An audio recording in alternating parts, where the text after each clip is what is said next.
Hello friends, in this video I will explain you how you can blur the border of the photograph. So there are two ways in which you can do that. Or soften the border, not just blur, it's actually soften the border.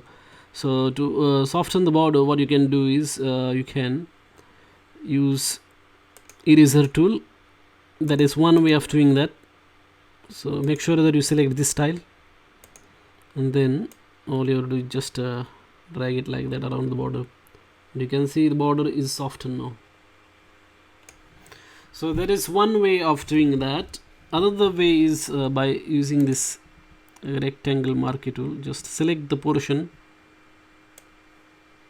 of the photo that you want to keep, and rest of the portion will be deleted and the border will be softened. So after selection, what you do is go to select and then click on feather, and then select here 50 pixel, click on OK, and then you have to click right and then click layer fire copy.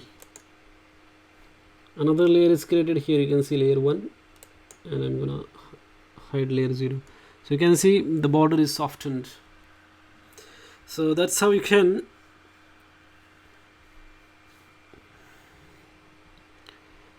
soften the border of any photo. Thanks for watching this video.